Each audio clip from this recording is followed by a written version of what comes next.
He was not a leader, he was not a household name. But Alan Oliver was part of a system that normalized sectarian killing and protected those who carried it out. He has been described as a serial killer, yet has never been convicted of serious crime. He was named by fellow loyalists in statements describing his part in murders, yet seemingly never investigated. This has led to strong suspicions that he was protected by people much more powerful than paramilitaries. His alleged crimes include the murder of children. Indeed, he was found liable in civil court of murdering 3 people, of which 2 were teenage girls.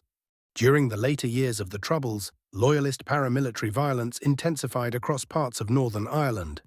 In mid-Ulster, particularly around Portadown, Craigavin, and surrounding rural areas, the Ulster Volunteer Force carried out a campaign that overwhelmingly targeted Catholic civilians. This violence did not occur in isolation. It operated within tight communities, relied on silence, alleged direction and protection from state agencies, and was shaped by a political conflict in which identity often determined safety. Alan Oliver was from Portadown, a town deeply divided along sectarian lines. By the late 1980s, he became associated with the Mid-Ulster UVF. He was already known to police. He was said to have hero-worshipped his leader, Billy Wright. What follows is not a portrait of notoriety, but an examination of documented findings, allegations, and unanswered questions. On the 28th of March 1991, a mobile shop operated in a housing estate in Craigavin. Mobile shops were part of everyday life, places of routine, places without risk. That afternoon, a loyalist gunman boarded the shop and opened fire. 3 Catholic civilians, teenagers Katrina Rennie and Eileen Duffy, and Brian Frizzell were shot and killed. At the time, newspapers reported the killing of civilians and the absence of arrests. The getaway driver Thomas Harper told police the gunman was Alan Oliver, but accountability did not follow. Years later, a civil case was brought before the High Court. In that case, Alan Oliver was found liable for unlawful killing in connection with the attack. This was not a criminal conviction. It was a civil finding, made on the balance of probabilities. For the families, it was the first formal acknowledgement of responsibility. Civil findings do not result in prison sentences. They do not establish guilt beyond reasonable doubt. But in the absence of criminal prosecutions, they are often the only mechanism available to families seeking truth. On the 14th of May 1994, Gavin McShane was 17 years old. He was a schoolboy, a son, a brother.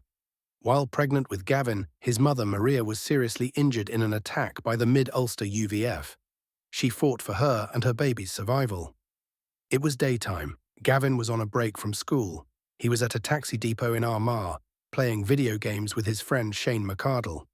Shortly after an army patrol passed the taxi depot, a loyalist gunman from the same UVF unit that almost killed his mother entered and opened fire.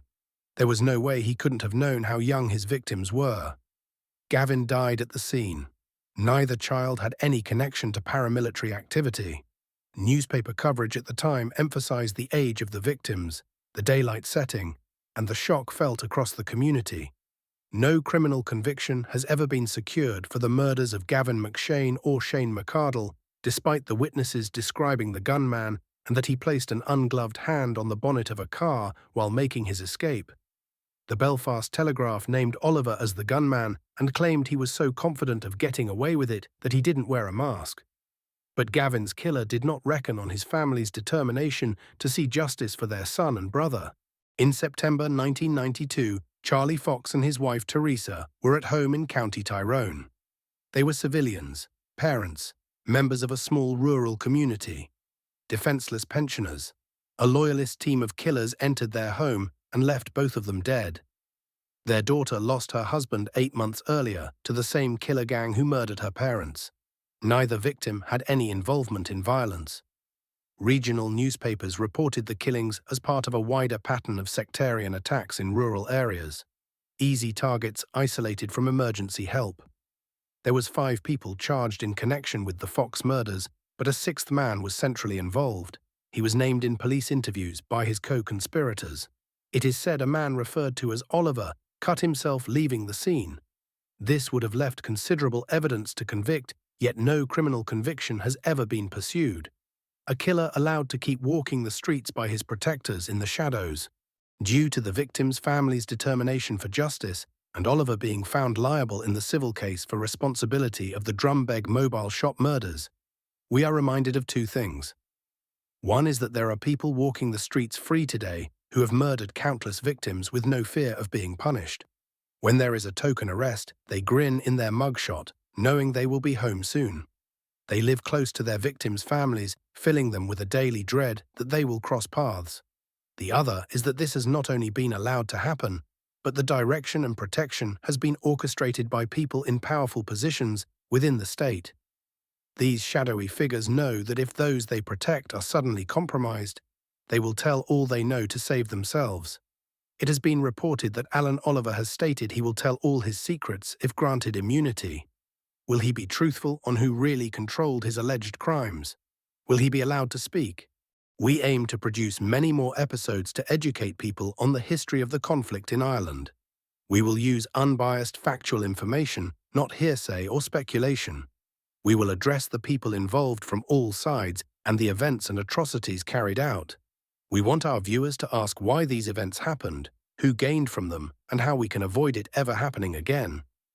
This is the Irish question.